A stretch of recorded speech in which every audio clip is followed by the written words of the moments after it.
untuk di sini kalau kita lihat, nah ini namanya bagaimana kita mengoptimasi ya dari yang namanya mesh di dalam dari Revit ke 3ds Max ya. Jadi ini kebetulan porsinya kalau Bapak pakai library-nya di Revit ya udah familiar ya. Kursi-kursi ini namanya No Studio gitu ya. Nah, ini biasanya waktu kita import biasanya kok seperti ini ya. Di Revit-nya mungkin nggak kelihatan, tapi di begitu import ke 3ds Max kok jadi kayak begini, jadi nggak smooth gitu ya. Nah, ini wajar ya Bapak-bapak, ini wajar hal ini terjadi. Kenapa? Karena dia akan baca semua file Revit ini jadi namanya triangulate ya. Jadi ini saya apa?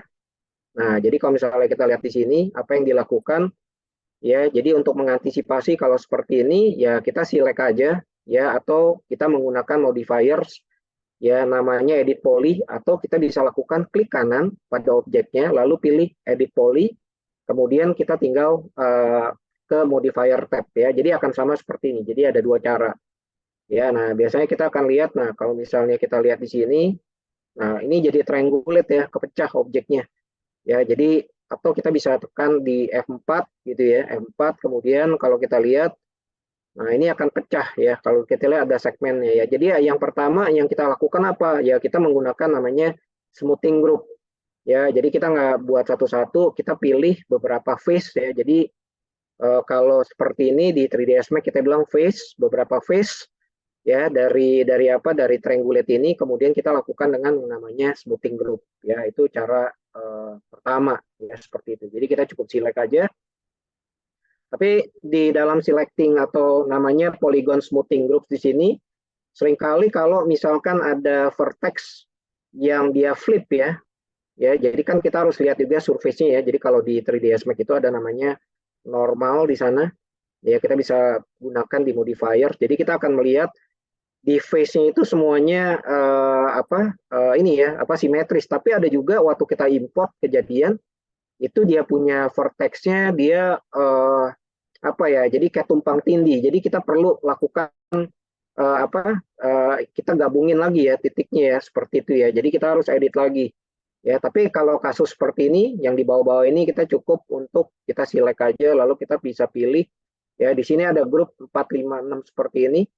Nah, ini kita tinggal select aja, reset dulu, select mana yang kita ingin melakukan yang namanya polygon atau smoothing group ya. Jadi di dalam kita melakukan yang namanya dari Revit ke 3ds Max ya, ini yang perlu dilakukan ya. Jadi yang perlu dilakukan, jadi kita melakukan smoothing ya. Kita lihat di sini udah smooth ya, satu udah apa, dia punya face-nya ini udah udah smooth, sedangkan yang lainnya ini seperti ini. Nah, ini kita perlu lakukan lagi ya. Ini saya lanjutkan lagi hal yang sama kita lakukan ya. Ini kita select, cukup balik lagi kita ke dalam modifiers, lalu kita pilih di sini adalah polygon smoothing groups.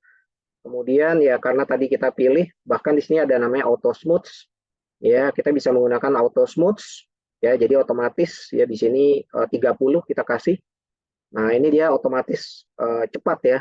Kalau tadi kan kita pilih satu-satu, sekarang kita tinggal pilih select dia punya face, kemudian auto smooth ya. Jadi ini proses yang langkah-langkah yang biasanya dilakukan ya. Jadi waktu ke render nih biasanya hal-hal ini kenapa kita melakukan optimize gitu ya. Jadi pertanyaannya mengapa kita melakukan optimize?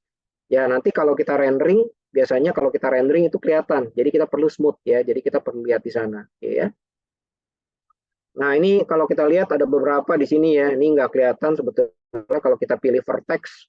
Maka vertex ini ada yang tumpang tindih. Biasanya waktu kita gunakan yang namanya auto smooth, ya dia tetap ya, dia ngeflip. Nah, ini kelihatan ya. Kalau dari layar saya ini kelihatan di sini ada shading. Ya, sebetulnya shading ini harusnya nggak ada, kan sini rata nih. Nah, ini kenapa ya? Karena dari sisi vertexnya yang kita kita harus benerin ya. Nah, kita harus weld ya, karena dia ada tumpang tindih. Maka kita pergi ke mode vertex lalu kita weld ya, seperti itu ya. Oke. Nah, ini ya. Nah, kita lihat di sini kita weld, kita lihat kemudian kita atur dia punya weld vertice-nya ya. Nah, ini biasanya ini yang pertama gitu ya. Jadi apa yang kita lakukan setelah kita mengimport, biasanya komponennya kita harus melakukan namanya optimize ya. Nah, cara kedua ini menggunakan salah satu fitur bisa dikatakan nih fitur-fitur baru ya, baru dari 3ds Max. Nah, di fitur baru, contohnya di sini ada yang namanya optimize ya. Kalau tadi kan kita select satu-satu ya, kita select satu-satu gitu ya. Nah, itu kan kita harus pilih face-nya. Nah, ada nggak cara yang lumayan kita bisa melakukan optimize ya. Jadi biasanya kalau misalnya kalau kita lihat di sini ya pada contoh ini, nah ini kan dia punya face-nya kan triangulate ya. Nah, kita nggak usah pilih lagi satu-satu, tapi kita bisa menggunakan yang namanya satu modifier optimize ya. Jadi gini kita tinggal pilih aja. Nah, ini kan biasanya langkah yang tadi ya di awal. Kemudian langkah yang kedua di sini kita cukup pilih ke dalam modifiers namanya Pro Optimize ya. Jadi Pro Optimizers di sini. Maka kalau kita lihat di sini ya, atau kita tekan show vertex ya, atau kita tekan 7 di 3ds Max shortcutnya, maka dia akan muncul vertexnya, berapa vertex dalam satu mesh ini.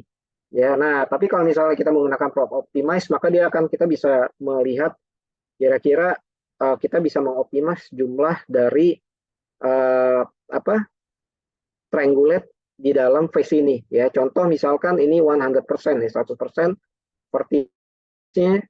Kemudian kita bisa lakukan yang namanya mengoptimize ya. Tapi hati-hati sekali lagi kita nggak bisa downside ya sampai sampai ke bawah ya, sampai ke bawah di sini downside optimize-nya, karena dia akan biasanya bentuknya dia akan berubah ya. Jadi hati-hati. Jadi kita harus lihat-lihat kira-kira di manakah kita bisa melakukan yang namanya mengoptimize dari mesh kita ya. Nah, ini Pro Optimize juga digunakan, biasanya tips ini digunakan untuk kita melakukan biasanya rendering ya. Kita punya mesh yang begitu banyak sekali.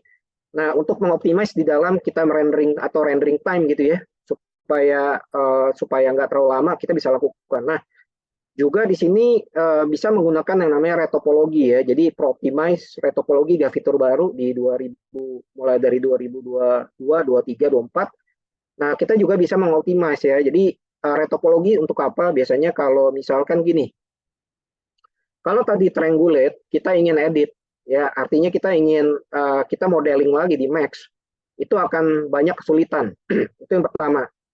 Yang kedua adalah kesulitan kedua waktu kita melakukan UV atau kita mapping ke tekstur.